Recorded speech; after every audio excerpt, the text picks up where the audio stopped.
एक महिला को पता चलता है कि उसका बॉस अपनी नकली पत्नी बनने के लिए किसी लड़की को 10 लाख अमेरिकी डॉलर देने वाला है। इतनी बड़ी रकम सुनते ही वह खुद इस काम के लिए आगे आ जाती है, लेकिन उसका बॉस तुरंत उसे मना कर देता है। फिर वह कुछ सोचकर कहता है, मुझे बिल्कुल तुम्हारे जैसे शांत और समझदार स्वभाव वाली लड़की चाहिए। अगर तुम्हारी कोई ऐसी दोस्त हो तो उसे मेरे पास भेज देना। उसे लगता था कि उसकी दोस्त भी उसी की तरह सीधी सादी होगी, लेकिन उसे क्या पता था कि उसी महिला की सबसे अच्छी दोस्त एक दिन पहले ही उसका बॉयफ्रेंड छीन चुकी थी। यह बात याद आते ही महिला का गुस्सा फूट पड़ा। वह झल्लाकर बोली, मेरा कोई दोस्त नहीं है। इतना कहकर वह गुस्से में ऑफिस से बाहर निकल गई। बॉस समझ ही नहीं पाया कि वह इतनी नाराज क्यों हो गई। तभी उसकी नजर जमीन पर गिरी एक मेडिकल रिपोर्ट पर पड़ी।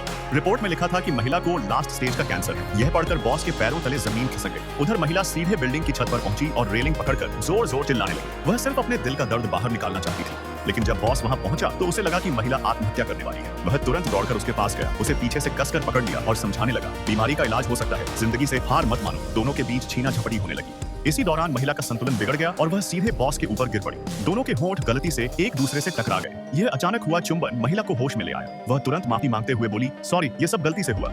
इसके बाद बॉस उसे वापस अपने केबिन में ले गया। मेडिकल रिपोर्ट देखने के बाद उसे लगा कि महिला के पास शायद ज्यादा समय नहीं बचा है और ठीक ऐसी ही पत्नी की उसे जरूरत थी। उसने सोचा कि अगर भविष्य में उसकी पत्नी की मृत्यु हो गई तो वह अपने पिता की तय की हुई शादी से यह कहकर बच जाएगा कि वह अपनी दिवंगत पत्नी से बहुत प्यार करता था। यही सोचकर उसने महिला के सामने शादी का प्रस्ताव रख दिया, लेकिन उसने एक शर्त रखी। महिला को एक प्री नप्चुअल एग्रीमेंट पर हस्ताक्षर करने होंगे और कुछ समय तक दोनों की शादी को पूरी तरह गुप्त रखना होगा। महिला ने जैसे ही सुना कि शादी के बदले उसे 10 लाख अमेरिकी डॉलर मिलेंगे, उसने बिना देर किए हाँ कह दिया। कुछ ही देर बाद दोनों ने जाकर कानूनी तौर पर और शादी भी कर ली। महिला ने वादा किया कि उनकी शादी का राज जब किसी को पता नहीं चलेगा, लेकिन अगले ही पल किस्मत ने खेल खेल दिया।